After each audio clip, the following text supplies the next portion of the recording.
지난 시간에 우리는 금송아지 사건이 이제 마무리되는 것을 보았습니다. 시내산에서 내려온 모세가 금송아지 만들어 놓고 그 주위에서 춤을 추고 먹고 마시며 뛰놀고 있는 이스라엘 백성들 모습을 보고 분노하면서 들고 있던 십계명 돌판을 던져서 깨뜨려 버렸죠. 그 산산조각 나버린 십계명 돌판은 하나님과 이스라엘 사이의 언약이 파기되었음을, 깨어졌음을 상징적으로 보여주는 것이기도 했습니다. 그리고 나서 모세는 그 금송아지를 불에 태워서 빻아서 가루를 만들어서 이스라엘 백성들에게 어떻게 물에 타서 마시라. 그러면 이스라엘 백성들은 그것을 마시면서 어떻게 해야 되는 거예요? 하나님 앞에 엎드려서 우리가 얼마나 하나님 앞에 큰 죄를 지었는지를 깨닫고 회개해야 되는 거죠. 그런데 이스라엘 백성들 중에는 방자하게 행하는 백성들이 있었다는 거예요. 끝까지 그것을 버리지 않고 우리가 뭘 잘못했냐는 거죠. 금송아지를 만들었지만 우리는 하나님을 섬긴 거다. 우리는 여호와 하나님을 떠난 적이 없다. 그렇게 끝까지 회개하지 않는 자들 3,000명이 죽임을 당했습니다. 그렇게 금송아지 사건이 이제 일단락 되는 것처럼 보였습니다. 그렇지만 오늘 말씀을 보면 하나님과 이스라엘 사이에는 여전히 냉랭한 분위기가 흐르고 있어요. 1절에서 6절까지만 읽었지만 내용은 전체적으로 다루도록 하겠습니다. 먼저 1절을 보면 하나님께서 이스라엘 모세에게 이렇게 말씀하시죠. 너는 내가 애굽 땅에서 인도하여 낸 백성과 함께 여기를 떠나서 내가 아브라함과 이삭과 야곱에게 맹세하여 내 자손에게 주기로 한 그 땅으로 올라가라. 그리고 2절에도 보면 하나님께서 하나님의 사자를 앞서 보내어 모든 적들을 물리쳐 주시겠다. 그렇게 말씀하십니다.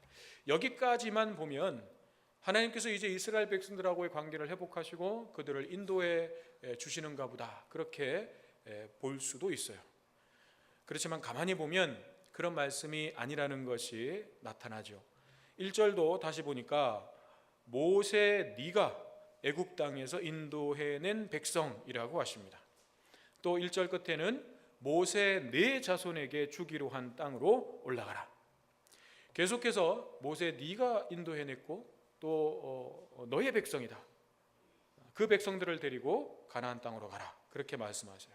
3절을 보면 하나님의 마음이 정확하게 나오죠.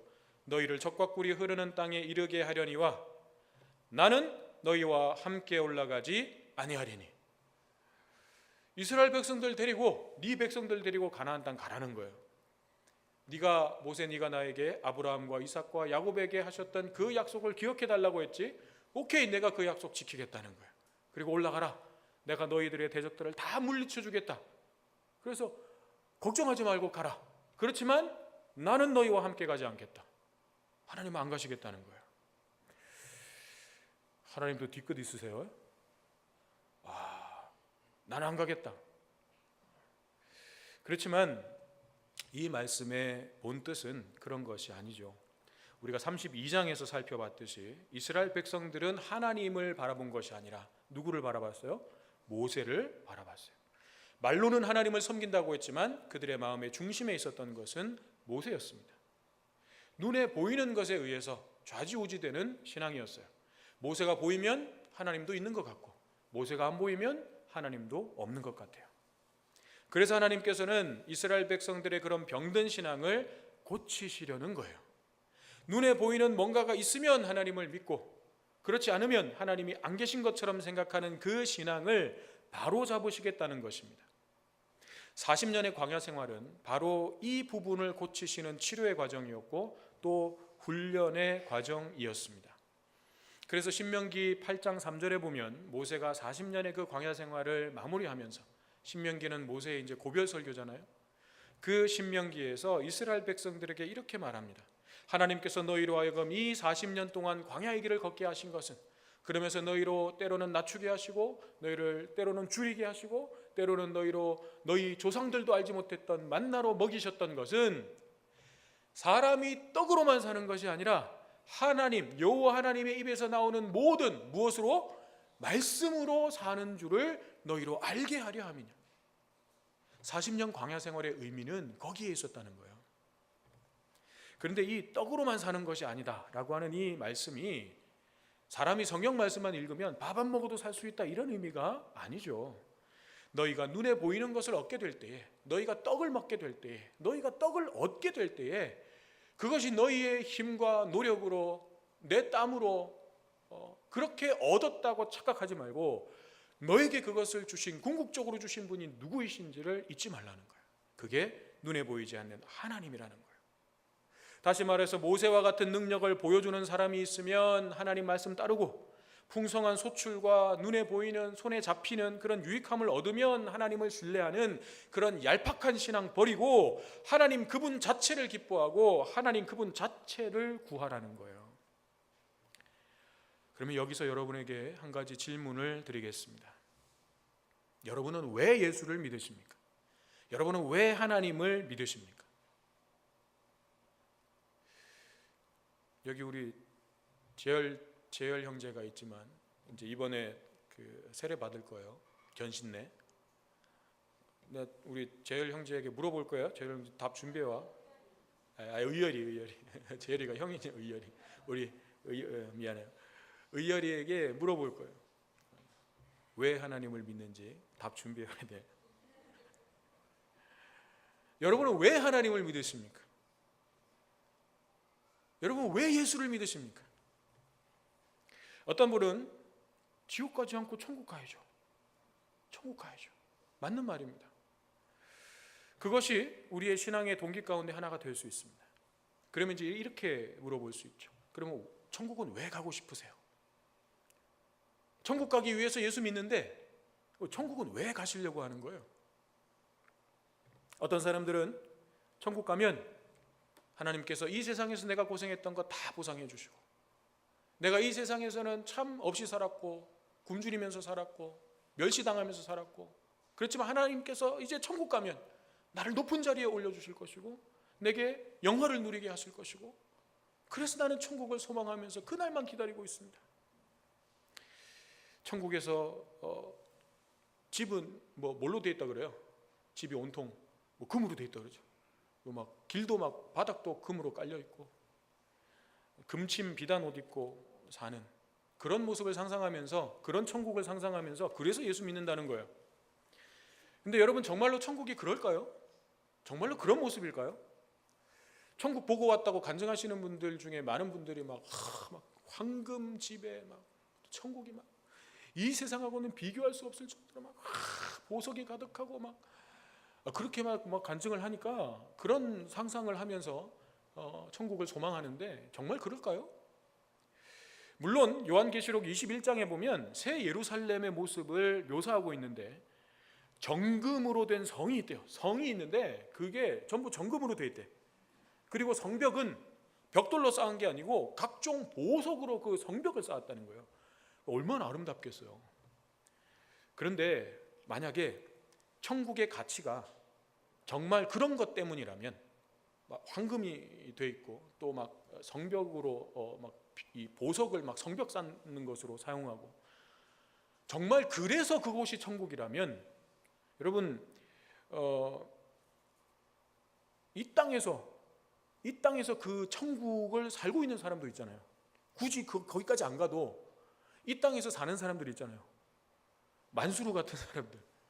만수르는 이 땅에서 천국 사는 거 아니에요? 집에 돈이 얼마나 많겠어요. 우리는 상상도 못하는 돈이죠. 가끔 그 아랍의 부자들 그 모습 보면, 제가 예전에 인터넷에서 사진을 보니까 그 부자들 중에 수십억 대의 그 슈퍼카를 사가지고 그것도 모자랐는지 차에다가 금을 씌웠어요.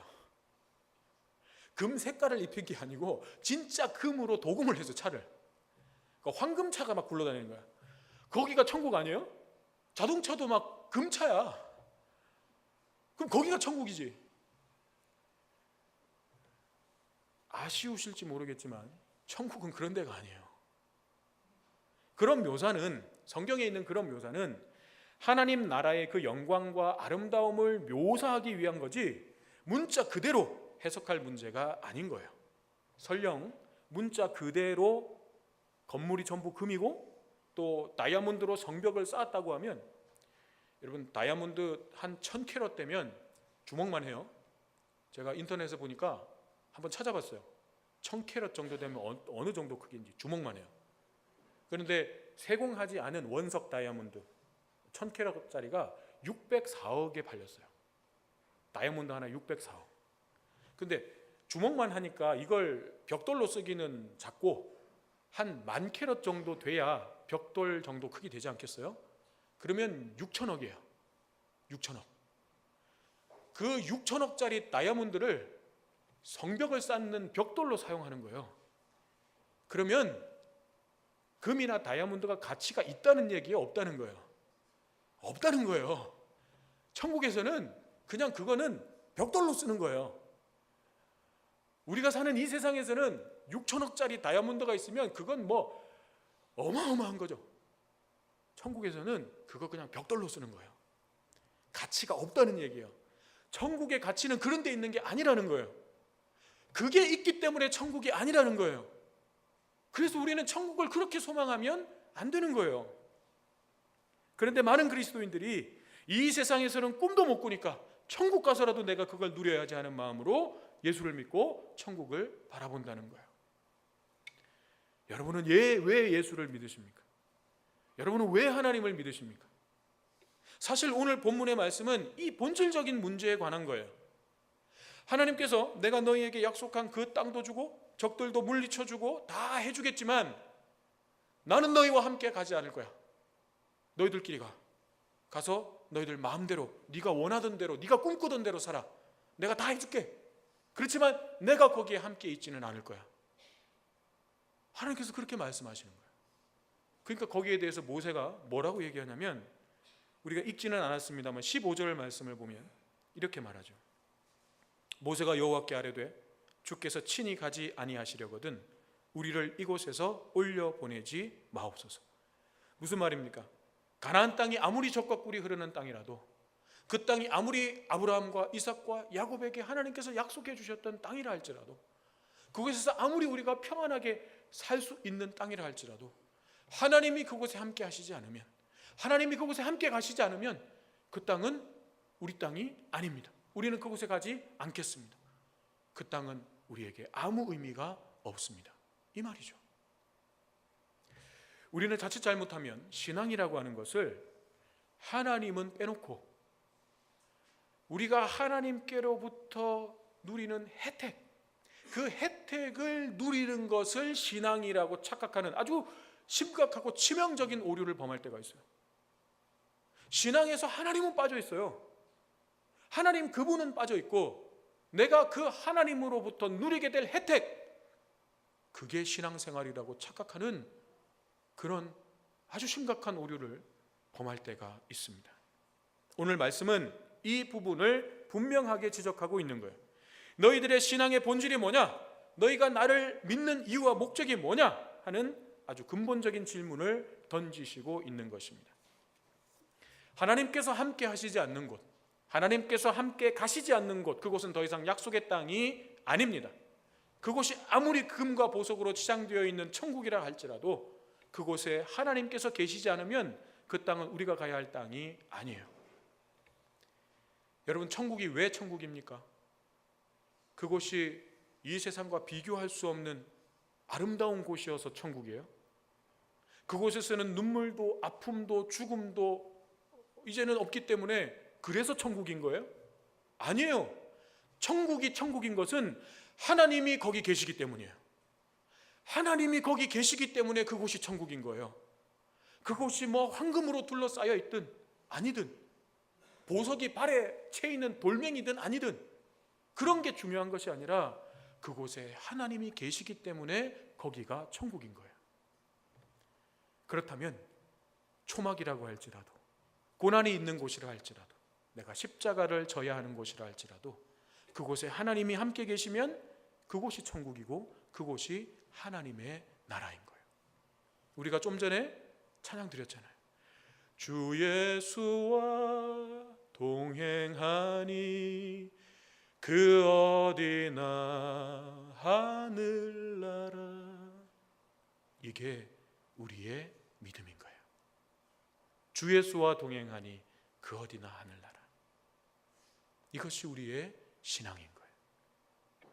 오늘 모세는 하나님께서 나는 너희와 함께 가지 않겠다 말씀하실 때 하나님께서 함께 가시지 않는다면 우리도 가지 않겠습니다 라고 응답했습니다.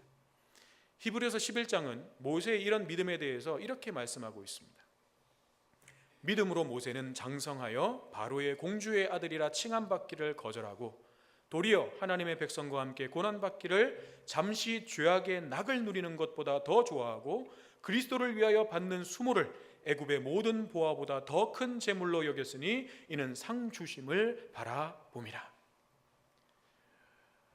모세는 애굽의 왕자로 이 세상의 부귀영화와 모든 권세를 누렸던 사람이에요. 그렇지만 그는 그런 것보다 하나님의 백성들과 함께 고난받는 것을 좋아했다는 거예요. 여러분, 이 말씀도 굉장히 은혜가 담겨 있는 게 사실 모세가 자기가 정말 내가 이제 이스라엘 백성들과 함께 고난을 받아야지 그러면서 그 왕자 자리 스스로 내놓고 광야로 들어간 거예요? 아니잖아요. 하나님이 상황을 만드셔가지고 등을 떠미셔가지고 광야로 나갈 수밖에 없게 만드신 거잖아요. 그런데 나중에 이제 모세가 하나님 앞에 엎드려 순종하면서 이제는 정말 하나님의 뜻을 깨닫고 하나님 앞에 나아갈 때에 하나님은 모세를 어떻게 말씀해 주시냐면 네가 나를 위해서 걸어왔다는 거예요. 네가 나를 위해서 버렸다는 거예요. 하나님은 우리가 억지로 등 떠밀려서 한 그것마저도 네가 나를 위해서 한 거야 라고 인정해 주시는 거예요. 그게 하나님의 은혜인 거죠. 아무튼 모세는 그렇게 고난받기를, 백성들과 함께 고난받기를 원했다는 거예요. 그리고 히브리서는 그것이 그리스도를 위하여 받는 수모라고 연결해서 말씀하고 있고, 모세는 그것을 애굽의 모든 보화보다도 그 더 큰 재물로 여겼어요. 왜냐하면 하나님의 상주심을 바라봤기 때문에. 그런데 이런 말씀을 우리가 보면서도 정말 우리가 못 말리는 사람들인 것은 이 상이라고 하는 말을 또 뭐하고 연결하냐면 천국 가면 1등, 2등, 3등, 큰 상, 작은 상, 머리에 금면류관, 개털모자 이런 등수 매겨가지고 주는 상으로 또 연결을 해요. 그래서 내가 이 세상에서는 지금 정말 아무것도 아니었지만, 내가 이 세상에서는 보잘것없었지만 내가 천국에 가서는 1등을 하리라. 내가 천국에 가서는 가장 높은 자리에 앉으리라. 내가 천국에서는 가장 빛나는 자리에 앉으리라. 그 마음 가지고 막 전도를 하고 헌신을 하고 헌금을 하고 예배를 드리고 얼마나 열심을 내는지 몰라요. 하나님이 주시는 상급이 정말 그런 1등, 2등, 3등, 네가 나에게 얼마나 헌신했냐, 너는 이것밖에 안 했어? 너는 이거나 했어? 그런 거를 짝짝짝짝짝 등수 매겨가지고 그래서 주시는 상급이에요? 제가 아는 하나님은 그런 하나님이 아니에요. 제가 말씀을 통해서 발견한 하나님은 그런 식으로 우리를 등수 매기는 하나님이 아니에요. 하나님께서 주시는 상급은 그런 게 아니에요. 우리가 창세기를 살펴볼 때 하나님께서 아브라함에게 뭐라고 하셨습니까? 창세기 15장 1절에서 자식이 없어서 걱정하는 아브라함에게 이렇게 말씀하셨어요. 그 당시에 자식이 없다는 것은요, 수치였어요. 부끄러움이었어요. 자식이 많다는 것은요, 부모의 면류관이었고 영광이었고 자랑이었어요. 근데 그게 없어요. 아브라함은 그게 없어요. 그래서 두려워했어요. 그런 하나님은 그런 아브라함에게 이렇게 말씀하셨어요. 아브라함아, 두려워하지 말라. 나는 내 방패요 너의 지극히 큰 상급이니라. 아브라함에게 약속하셨던 땅의 약속, 자손의 약속이 하나님의 상급의 본질이 아니라는 거예요. 하나님이 아브라함과 함께 계시는 것, 하나님 당신 자체가 아브라함에게 가장 큰 상급이라는 것입니다. 오늘 말씀은 바로 이것에 대해서 말씀하고 있는 거예요. 너의 신앙의 본질이 뭐냐? 너는 나를 위해서 예배를 드리고 나를 위해서 헌신을 하고 나를 위해서 열심을 다함으로써 너희가 정말 궁극적으로 얻고자 하는 건 뭐냐? 이걸 물으시는 거예요. 여러분은 왜 예수를 믿으세요? 여러분 왜 하나님을 믿으세요? 여러분은 왜 이 자리에 와서 앉아 계신 거예요? 하나님으로부터 여러분들이 기대하시고 궁극적으로 하나님으로부터 내가 얻고자 하는 건 뭐예요?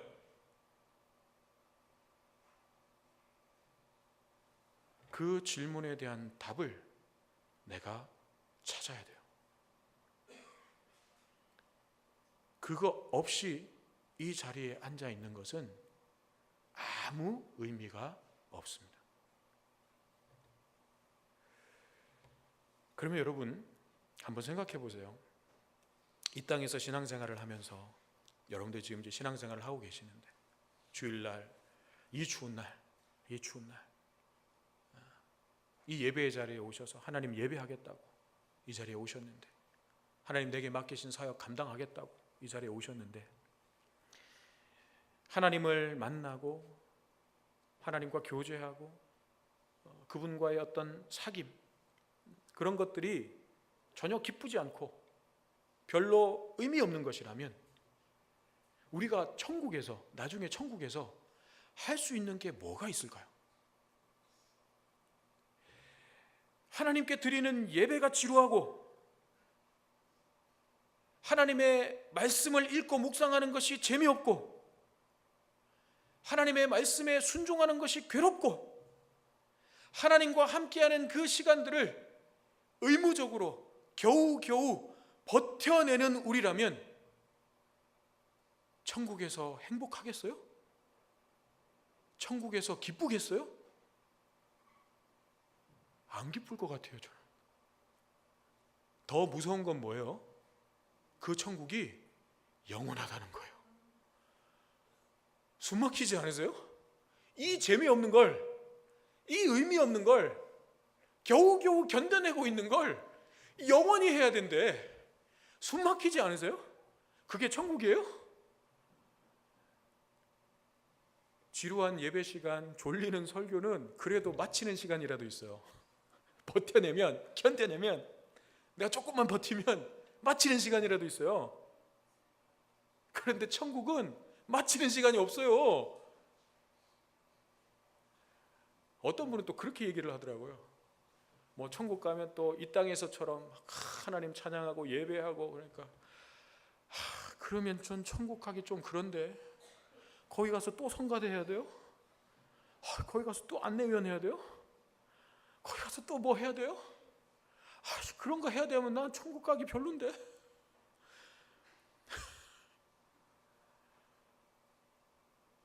그렇게 힘들어서 겨우겨우 버텨내면서 사역을 하고 있으면 천국은 영원한데 거기 가서 어떻게 버티실래요? 그 천국이 여러분에게 천국이겠어요?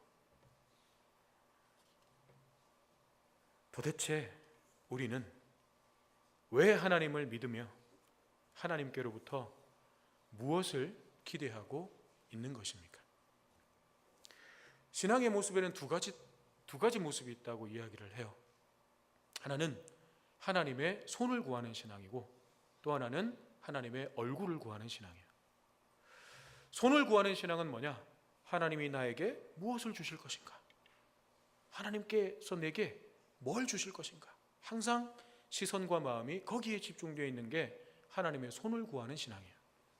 그것은 마치 아이들이 퇴근하고 집에 오는 아빠를 맞이하면서 아빠 하고 달려가지만 그 눈은 어디를 향해 있는 것과 같아요? 아빠의 손에. 아빠가 뭘 맛있는 걸 사왔을까? 어떤 선물을 사왔을까?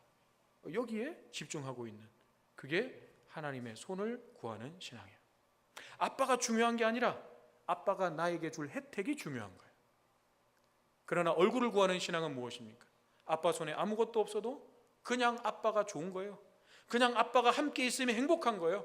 그냥 아빠의 존재 그 자체를 원하는 거예요. 이게 얼굴을 구하는 신앙이에요. 아빠 입장에서도 그렇지 않겠습니까? 아빠 하고 달려와 놓고는 안기고 나서 아무것도 없어? 그리고 휙 돌아서 가버린다 그러면 얼마나 서운하겠어요. 그리고 선물이라고 들고 왔는데 이거 선물이야 하고 줬는데 에이 이게 뭐야? 그럼 또 얼마나 서운하겠어요. 제가 얼마 전에 그 일을 경험했어요. 제가 직접 경험한 건 아니고 제 아들이 그랬다는 거예요. 로션이 필요했거든요. 뭐 얼굴에 좀 이렇게 사춘기다 보니까 뭐 이렇게 트러블도 일어나고, 그래서 이제 얼굴 깨끗하게 씻고 로션 거기에 좀 맞는 걸로 엄마가 사다 줬단 말이에요. 그래서 선물이야 그랬더니 눈이 반짝반짝 하더래요. 선물? 근데 화장품이야. 에이. 내가 기대했던 선물이 아닌 거예요. 하나님의 손을 바라보면 때로는 하나님이 너한테 꼭 필요한 선물이야 하고 주시는데 보니까 내가 원했던 게 아니야. 에이, 나 이런 거 필요 없는데. 그럼 하나님 마음이 얼마나 섭섭하시겠어요. 그렇지만 아빠 손에 아무것도 없어도 그저 아빠이기 때문에 달려와서 안기고 아빠이기 때문에 좋아하고 아빠에게 꼭 안기는 그 자녀를 바라보면 얼마나 기쁩니까? 막 뭐라도 다 해주고 싶잖아요. 하나님의 얼굴을 구하는 신앙은 바로 그런 것입니다. 하나님께서 우리에게 진정으로 원하는 신앙은 그런 거예요. 그래서 하나님께서 4절 5절에 보면 이렇게 말씀하십니다. 4절과 5절은 의미를 보면 5절이 먼저고 4절이 뒤에요. 그래서 의미를 살려서 5절부터 읽으면 이렇게 됩니다. 여호와께서 모세에게 이르시기를 이스라엘 자손에게 이르라. 너희는 목이 곧은 백성인즉 내가 한순간이라도 너희 가운데 이르면 너희를 진멸하리니 너희는 장신구를 떼어내라. 그리하면 내가 너희에게 어떻게 할 것인지 정하겠노라 하시니, 그 다음에 4절, 백성이 이 준엄한 말씀을 듣고 슬퍼하여 한 사람도 자기의 몸을 단장하지 아니하니라. 장신구가 뭐죠? 몸에 다는 액세서리. 금송아지 만들 때 봤지만 그 귀걸이는 뭐가 새겨져 있어요? 우상이 새겨져 있는 거. 우상의 형상이 새겨져 있는 게 당시의 장신구예요. 자기 자랑이고 또 자기 치장이죠. 그거 다 떼내고 내려놓으라는 거예요. 우상을 섬기면서 하나님 잘 섬기고 있다고 착각하지 말라는 거예요. 하나님을 통해서 너희 자신을 치장하고 너희 자신을 꾸밀 수 있는 그런 것들을 얻으려고 하나님을 섬기지 말라는 거예요. 하나님께 그런 것들을 얻을 목적으로 하나님께 나오지 말라는 거예요. 너희는 나와 한순간도 같이 대면하여 있을 수 없는 진멸을 받아 마땅한 죄인들이라는 거예요. 그게 우리의 본질이라는 거예요. 그런데 이 말씀의 진의는 뭐예요? 이 말씀을 통해서 하나님이 정말 하고 싶은 말씀은 뭐예요? 하나님께서 이스라엘 백성들이 이렇게 할 줄 모르고 구원하셨어요? 야, 내가 너희를 위해서 어떻게 했는데, 내가 정말 너희를 믿었는데 너희가 나한테 어떻게 이럴 수 있어? 야, 네가 이럴 줄은 정말 몰랐다. 그게 하나님 아니잖아요. 하나님 아셨어요. 그럼에도 구원해서 데리고 나오신 거예요. 그런데도 굳이 이렇게 말씀하시는 이유가 뭐예요? 깨달으라는 거죠. 하나님 앞에서 너의 존재의 본질을 발견하라는 거예요. 내가 진멸받을 수밖에 없는 죄인이라는 것을 깨달으라는 거예요. 그래서 네가 스스로 자치장하고 네가 스스로 의로운 척 꾸미는 그 모든 행위들, 그 모든 액세서리들, 장신구들 다 떼내고 중단하고 하나님의 은혜만 의지하고 나만 바라보고 내 앞에 나오라는 거예요. 하나님의 은혜만 구하며 하나님 앞에 나와 엎드리라는 거예요. 하나님의 손이 아니라 하나님의 얼굴을 구하라는 거예요. 그래야 너희가 산다는 거예요. 18절 이하에 보면 모세가 바로 그 하나님의 얼굴을 구하고 있습니다. 그리고 하나님께서는 그런 모세에게 친히 임재하셔서 모세가 죽지 않도록 손으로 덮어 보호하시면서 하나님 자신을 모세에게 나타내 보여주십니다. 모세가 하나님께 영광을 보여달라고 합니다. 그런데 하나님께서 네가 내 얼굴은 보지 못하리라. 그러니까 모세가 하나님의 얼굴을 구했다는 거예요. 근데 하나님은 네가 내 얼굴은 볼 수 없다. 왜냐하면 내 얼굴을 보면 죽는다는 거예요. 그리고 하나님은 영이시기 때문에 얼굴이라는 개념 자체가 없어요. 그렇지만 하나님 앞에 그 얼굴을 대하는 자는 죽는 거기 때문에 하나님께서 네가 내 얼굴은 보지 못하겠지만 내 등은 보게 될 것이다. 그래서 하나님이 친히 모세에게 임재하셔서 지나가시면서 그를 하나님의 손으로 덮으셔 죽지 않도록 보호하시면서 모세가 하나님의 등을 볼 수 있도록 은혜를 베푸시죠. 그게 뭐예요? 하나님 자신을 모세에게 나타내 보이신 거예요. 이게 신약에 와서는 하나님이 우리에게 보이는 하나님으로 성육신하여 이 땅에 거하신 거예요. 그게 예수님. 그분이 임마누엘이에요. 그 하나님이 친히 이제는 보여주시면서 우리에게 오셨습니다. 모세에게는 이 하나님, 나와 함께 하시는 이 하나님이 가장 큰 상급이었고 가장 큰 기쁨이었고 이스라엘 백성들의 그 40년 광야 생활을 끝까지 이끌어갈 수 있었던 가장 큰 힘이었고 능력이었습니다. 오늘 우리는 하나님 앞에서 무엇을 구하고 있습니까? 우리가 믿음의 삶을 산다는 것은 무엇입니까? 그것은 하나님께서 계신 그곳에 나도 있기를 소망하는 거예요. 하나님의 손이 아니라 하나님의 얼굴을 구하는 것입니다. 하나님 그분 자체를 기뻐하는 것입니다. 그리고 그 하나님과 함께 동행하는 것입니다. 바라기는 이 대림절 기간을 통해서 우리를 위해 모든 것을 내려놓으신 주님을 깊이 묵상하고 하나님 앞에서 우리 스스로를 치장하고 꾸몄던 모든 것들을 내려놓을 수 있기를 바랍니다. 그리고 우리가 하나님을 만날 수 있도록 하나님의 그 영광을 볼 수 있도록 하시기 위해서 이 땅에 오신 예수님을 온 마음 다해 우리의 온 마음 다해 기뻐하고 그 주님이 다시 오실 그날을 간절히 소망하며 믿음의 길을 한 걸음이라도 내딛는 저와 여러분 되시기를 주님의 이름으로 축원합니다.